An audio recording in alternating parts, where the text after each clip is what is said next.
અરવલ્લીથી વધુ સમાચાર। સસ્તા અનાજની દુકાનોમાં રિયાલિટી ચેક કરવામાં આવ્યું અને રિયાલિટી ચેક દરમિયાન ચોંકાવનારા દ્રશ્યો સામે આવ્યા।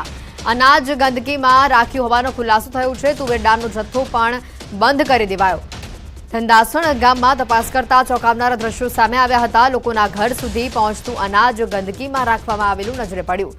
ખખડધજ મકાનમાં ચાલતી સરકારી સસ્તા અનાજની દુકાનમાં ઘઉં, ચણા, ચોખા, મીઠું, ખાંડનું વિતરણ કરવામાં આવી રહ્યું હતું।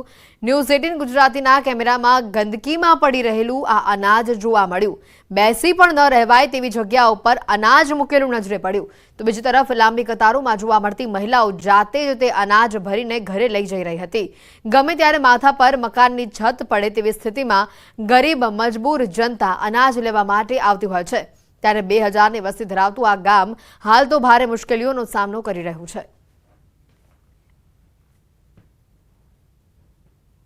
અરવલ્લી જિલ્લામાં જે પ્રકારે સસ્તા અનાજની દુકાનોમાં વિતરણ હાલ શરૂ છે।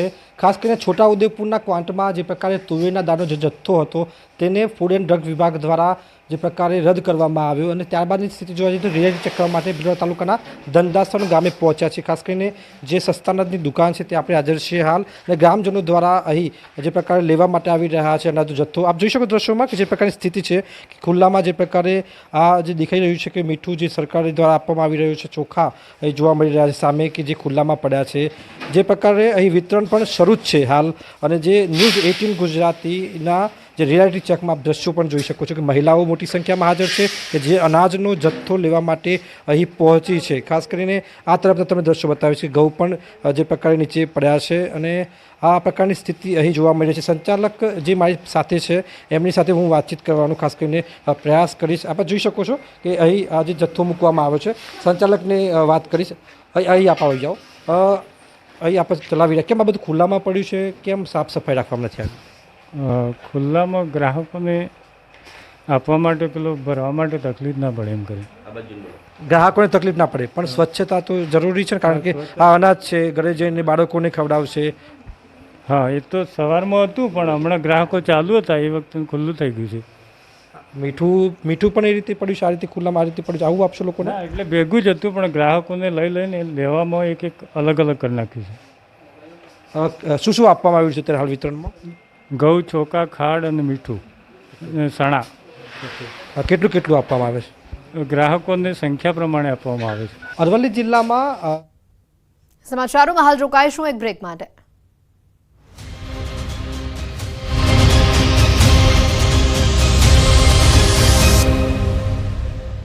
આસપાસ લાઇટ બિલ આવે છે પણ 4-5 દિવસ પહેલા મારા મોબાઈલમાં મેસેજ આવ્યો કે તમારું સ્માર્ટ મીટર ઇન્સ્ટોલ થઈ ગયું છે અને તમારું આઉટસ્ટેન્ડિંગ 9,24,254 રૂપિયા છે। દર મહિને 5,000 રૂપિયા તમારે ભરવાના રહેશે। નાફેડના ચેરમેન પદ માટે દિલ્હીમાં મતદાન યોજાયું હતું। નાફેડના ચેરમેન પદે જેઠાભાઈ ભરવાડની પસંદગી થઈ છે। તેઓ બિનહરીફ ચૂંટાયા છે। 21 ડિરેક્ટરોએ ચેરમેન, વાઇસ ચેરમેનની ચૂંટણીમાં મતદાન કર્યું। મોહન કુંડારિયાને નાફેડના ચેરમેન પદ માટેના પ્રબળ દાવેદાર માનવામાં આવી રહ્યા હતા પરંતુ જેઠાભાઈના હાથમાં નાફેડનું સુકાન આવ્યું છે। અગાઉ ચેરમેન તરીકે ઉત્તર પ્રદેશના બિજેન્દ્રસિંહ અને વાઇસ ચેરમેન તરીકે બિહારના છે સુનિલસિંહ। નોંધનીય છે કે જેઠાભાઈ ભરવાડ પંચમહાલ ડેરીના ચેરમેન અને પીડીસી બેંકના ચેરમેન પણ છે। જેઠા ભરવાડ સતત 6 ટર્મથી જંગી બહુમતીથી શહેરા બેઠક પરથી જીત્યા છે। વર્ષ 1998થી વર્ષ 2022 એમ સળંગ ધારાસભ્ય તરીકે ચૂંટાયા છે।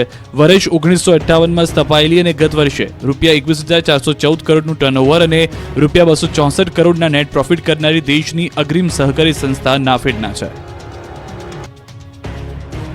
ચટાકેદાર તીખું ખાનાર શોખીનો થઈ જાવ સાવધાન। મસાલાવાળું ચટપટું ખાવાના શોખીનો ચેતી જજો।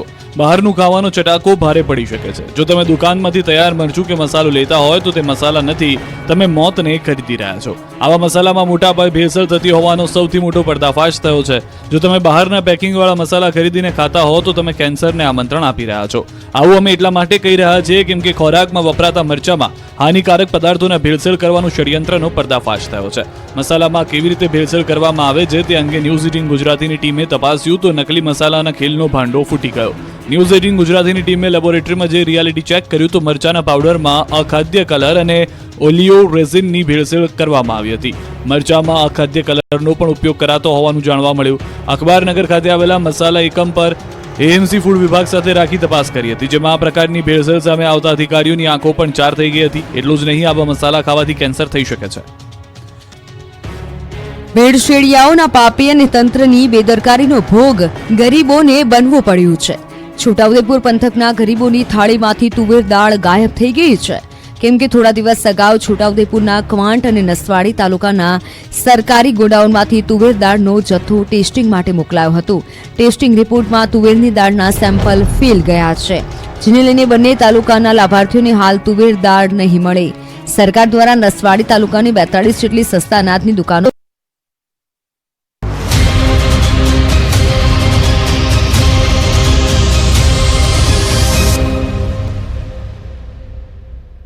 બ્રેક બાદ આપનું સ્વાગત છે. સમાચારોમાં આગળ વધીએ તો મહેસાણામાં જગતજનની માં ઉમિયાની શોભાયાત્રાને આજે તેમના માઈ ભક્તોને દર્શન આપવા પ્રસ્થાન કર્યું. સવારે ઊંઝા ઉમિયાધામ ખાતે માં ઉમિયા નગરચર્યા નીકળ્યા. યાત્રાધામ વિકાસ બોર્ડના ચેરમેન આ યાત્રાનું પ્રસ્થાન કરાવ્યું હતું. ઉમિયા માતાની આ 10 કિલોમીટર લાંબી શોભાયાત્રા આજે સમગ્ર શહેરના વિવિધ વિસ્તારમાં ફરીને તેમના ભક્તોને ભાવ વિભોર કરશે.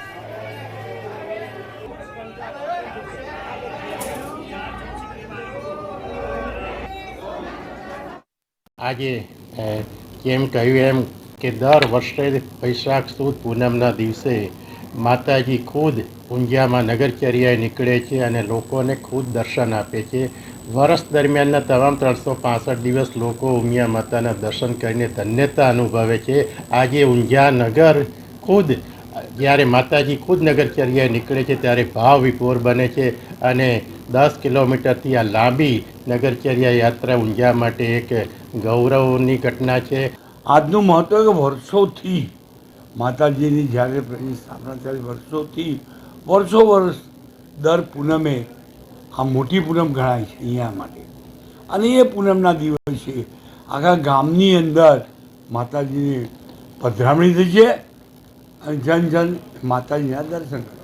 જગતજનની માં ઉમિયાની આજે ભવ્ય નગરયાત્રા નીકળી રહી છે, ત્યારે લાખોની સંખ્યામાં જે ભક્તો હોય છે આ નગરયાત્રામાં જોડાયા છે. ખાસ કરી 165 જેટલા જે વિવિધ ટેબલો સહિત રથો હોય છે તેનું પણ આયોજન કરવામાં આવે છે. 4 કિલોમીટર કરતાં લાંબી આજે આ નગરયાત્રા હોય છે ચાલી રહી છે. ખાસ કરી આ જે વાતાવરણ હોય છે ખૂબ જ ગરમીના કારણે ઊંઝા શહેરના વિવિધ સ્થળો પર ફુવારાની સિસ્ટમ પણ મૂકવામાં આવી છે કે જે ભક્તો હોય છે, કેમ કે જે 40 કરતાં વધુ જે ડિગ્રી હોય છે તાપમાન જોવા મળ્યું છે, તેના કારણે ગરમીમાંથી જે લોકો હોય છે તેને રાહત મળે તેના માટે આજે વિવિધ જગ્યાઓ પર ફુવારા પણ કરવામાં આવે છે. સાથે સાથે વિવિધ જગ્યાઓ પર જે વિવિધ કેમ્પો હોય છે તે પણ કરવામાં આવ્યા છે. તમે જોઈ શકો છો કે પેલી બાજુ વિવિધ કેમ્પો હોય છે તેનું આયોજન કરવામાં આવ્યું છે. ખાસ કરી વાત કરીએ ઠંડા પીણાના કેમ્પોનું આયોજન વધુ કરવામાં આવ્યું છે, કેમ કે આજે 4 કિલોમીટર લાંબી જે નગરયાત્રા છે તેના કારણે જે